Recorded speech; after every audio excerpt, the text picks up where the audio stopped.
Hi everyone, and welcome to The Pretty Intellectual. I'm Sarah, and today I have a video that's all about surprises. Products that I didn't realize I was gonna like as much as I did. I maybe didn't have such high expectations, but they definitely exceeded whatever those expectations were. So before we get into the products, for a little bit of context about me and my skin type, I'm 40 years old. I have kind of semi-sensitive, sort of reactive skin. I get red, I get dry.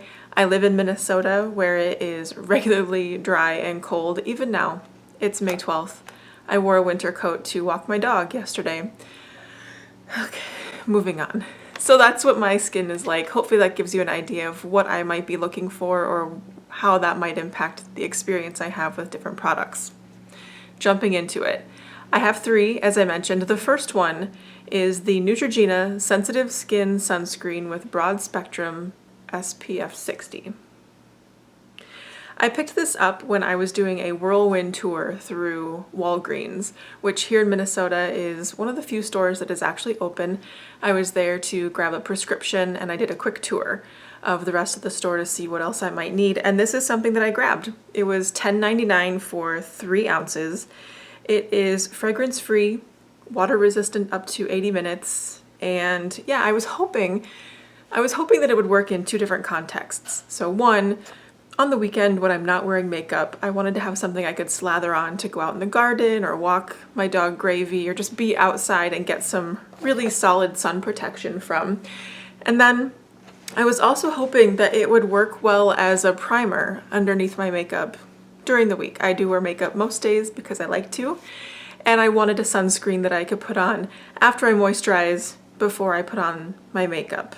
And I'm so excited that it works fantastic in both situations. It's a very light lotion. It's not thick at all. It does have a white cast, so you have to work at rubbing it in, but it does kind of go away and diminish. It leaves my skin feeling really smooth. So when I put on my cream, concealer, and then powder foundation, which is what I prefer, it just has a really nice texture and has nice grab, so it holds onto the product. I don't notice that it impacts the staying power of my makeup at all. It doesn't make it last longer. It doesn't make it last shorter by any means. It's just kind of there, but I really enjoy this. I'm really thrilled to have this, and that was a big surprise.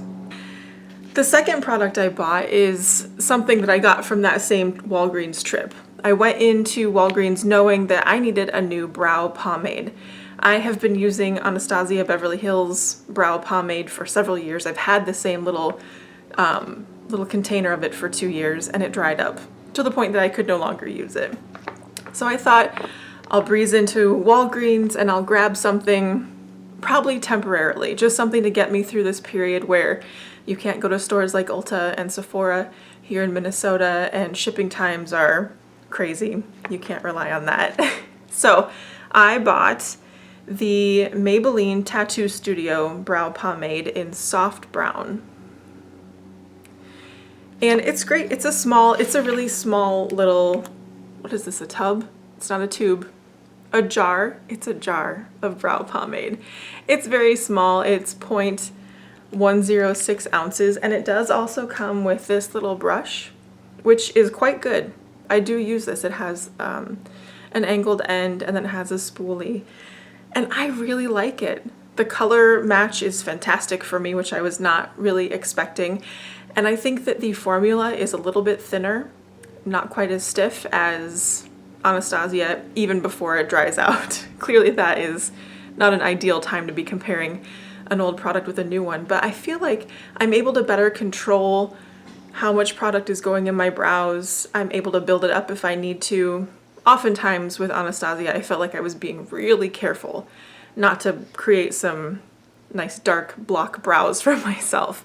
And I never feel that I have to worry about that with this particular brow pomade. So it was $9.99. It was a great buy. I can see myself repurchasing this. I'm really glad that I have it. The last product that I have is from Julep. It's called You Got This, and it's a pressed serum daily moisturizer. And it is a little stick that twists up. It's clear. You can just put it right on your skin. And I actually bought this for a Twin Cities Live segment that I can't even remember what the segment was supposed to be about. It was scheduled for mid-March, which is when the United States started shutting down. Minnesota was certainly shutting down. My segment was canceled. The TV station was shut down to outside visitors. So this was put on the shelf and I just didn't really think too much about it until one night after I had done my skincare routine. I'd used a retinol product and then I had put on moisturizer. And I realized that my cheeks were feeling just kind of tight, a little bit dry. And so I pulled this out and I put just a little bit of it on those dry spots and patted it in, and it felt great. It was super refreshing, very light. I really enjoyed it, and so I've used it in that way over and over. I've patted it under my eyes if they feel a little dry, on my forehead once in a while. Yeah, so I do feel a little iffy about the ingredient list. It's full of great things like jojoba, and I think it's sunflower oil. There's something else. There are a couple of really good oils in it, but it also has quite a few of the ethicones high up in the ingredient list, along with talc and silica. I usually try to avoid talc. It doesn't really work well with my skin, which is why I don't use this as an all-over moisturizer every single day. But for that spot treating, for those dry patches, I really like it, and I'm glad to have it. So those are 3 products that I was pleasantly surprised, didn't expect to like as much as I do, and I'm thrilled that I have them in my collection and that I'm using them on a regular basis. I'd love to hear what you are using these days, if there's anything that you didn't expect to like as much as you do, or if there's anything that you're using that you thought you would love and you just don't. Put it down in the comments. I'd love to hear, and I know everybody else would too. So with that, thank you so much for watching today. Be well, be safe, and I'll see you in my next video.